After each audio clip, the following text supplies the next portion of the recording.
નમસ્કાર, આપ જોઈ રહ્યા છો સ્પાર્ક ટુડે ન્યૂઝ. વડોદરા શહેરના રાજસ્તંભ સોસાયટીમાં રહેતા મોનિશ પટેલ કે જેઓ પોતાના ઘરમાં ઇકો ફ્રેન્ડલી ગણેશજીની મૂર્તિની સ્થાપના કરે છે અને છેલ્લા 10 વર્ષથી ઇકો ફ્રેન્ડલી ગણેશજીની મૂર્તિ ઘરમાં બેસાડે છે. દર વર્ષે કંઈક અલગ થીમ પર આ ગણેશજીની સ્થાપના કરવામાં આવે છે. આ વર્ષે ગિરિરાજ થીમ પર ડેકોરેશન કરવામાં આવ્યું. ગણેશજીની ઇકો ફ્રેન્ડલી મૂર્તિ બેસાડવામાં આવી. તેઓ દ્વારા અપીલ કરવામાં આવી છે કે દરેક ગણેશ ભક્તે ગણેશજીની ઇકો ફ્રેન્ડલી મૂર્તિ બેસાડવી જોઈએ, જેના કારણે આપનું પર્યાવરણને નુકસાન ન થાય. મારું નામ પટેલ મોરિસ છે. હું 76 રાજસ્તંભ સોસાયટીમાં રહું છું. હું છેલ્લા 10 વર્ષથી શ્રીજીની સ્થાપના કરું છું મારા ઘરમાં, અને દર વર્ષે કંઈક અલગ રૂપે શ્રીજી તમે મારા ઘરે જોઈ શકો છો.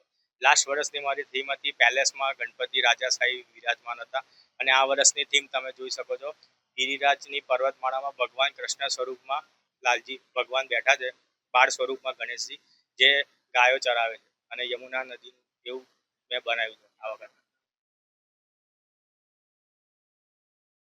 આ વખતે ગિરિરાજ સ્વરૂપમાં બાળ સ્વરૂપ શ્રીજી બેસાડ્યા છે, અને ડેકોરેશનમાં તો તમે જોઈ શકો છો કે યમુનાજી છે, કૃષ્ણ ભગવાનના સ્વરૂપમાં બાળ ગણેશ બેસાડ્યા છે.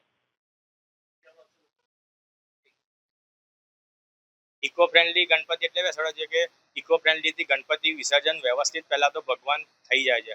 પીઓપીની માટેથી 6 મહિના સુધી ગણપતિ તમે જોશો તો ગણપતિ દેખાય છે.